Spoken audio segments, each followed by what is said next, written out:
Hi, everybody. So if you want to get a Zoom meeting on your NYU Classes site, it's pretty simple to do. You're going to go to your NYU Classes and click on your individual class. Scroll down here to your Settings tab, and on the Settings tab, you're going to notice the Add and Edit Tools button. You're going to go all the way down to the bottom, and you're going to turn Zoom on. Right? Once you've done that, Zoom has now been activated. Once you click Finish, and you'll see it here in the left navigation bar on your computer. So once this actually loads, we'll be able to set up a meeting and get started. A couple things to think about as you're starting your Zoom meeting.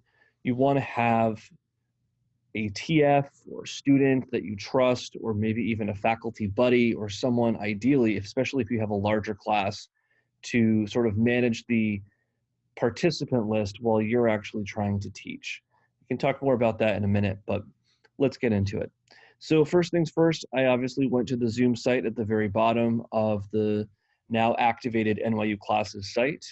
I'm going to go ahead and click Schedule a New Meeting, which is right here, kind of in the upper right corner. I'll go ahead and call this class, let's say March 23rd. I'm going to say it's going to start at the start of class time. My classes are at 9:30 in the morning, so I will start it there. And I will actually make sure that class is for 1 hour and 15 minutes. Try to keep this a little longer than when you actually plan to have class. Then I'm going to scroll down here.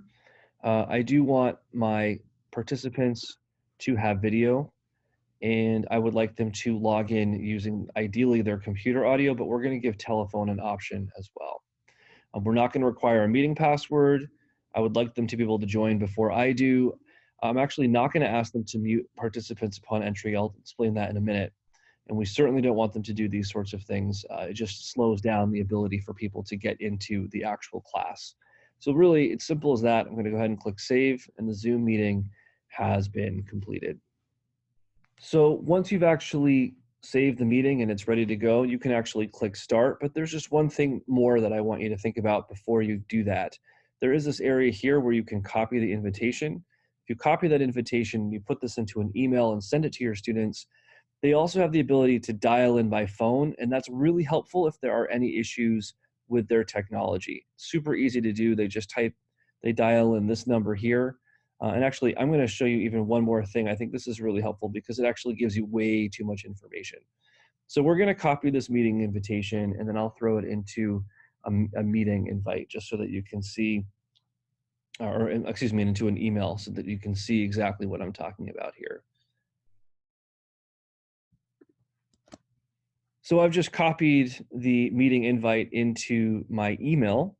And, you know, one of the great things is it does give you a lot of options, but this is probably too much for most people. Like, let's go ahead and take out the one tap mobile and then dial by location. We're going to keep this really, really simple, right? So there you have it.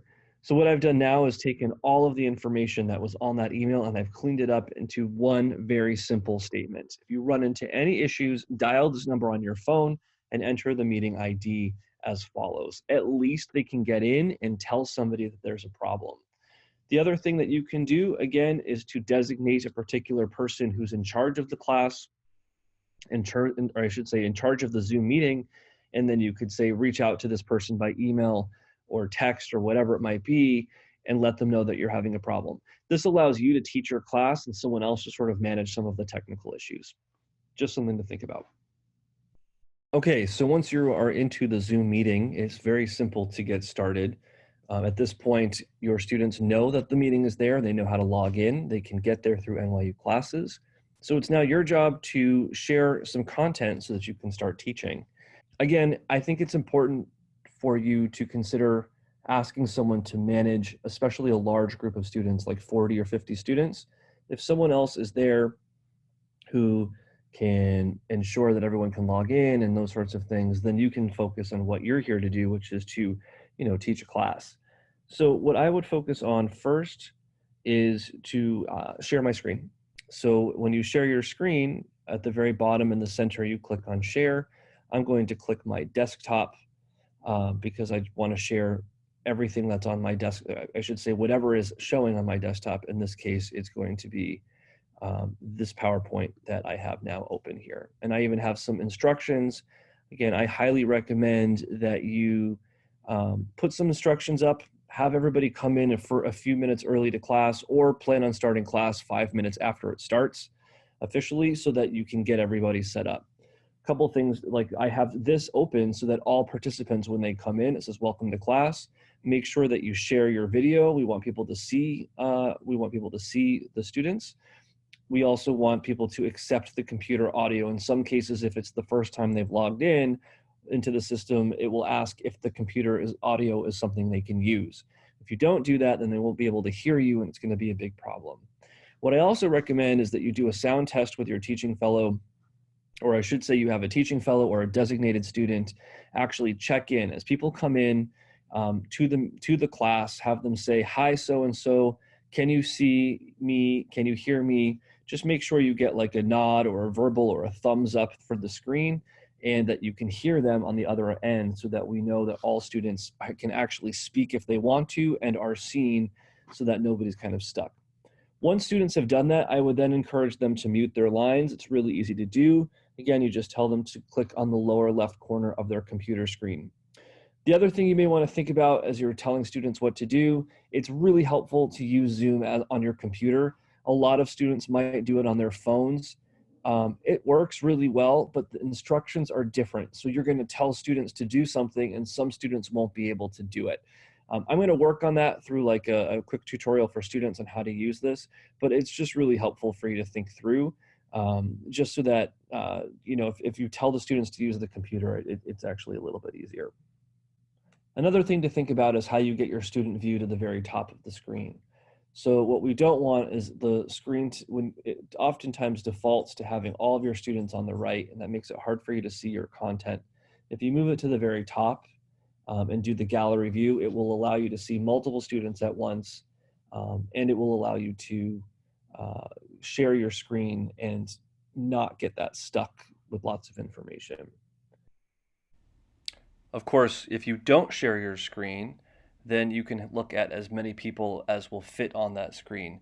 Just make sure you have the gallery view.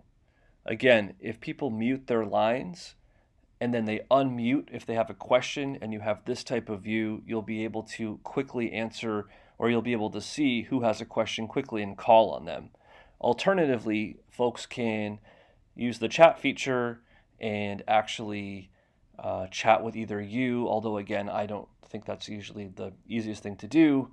They can chat with the TF, and then if you check in with the TF every few minutes, then you don't really have an issue, because they can tell you who has a question and then you can call on them.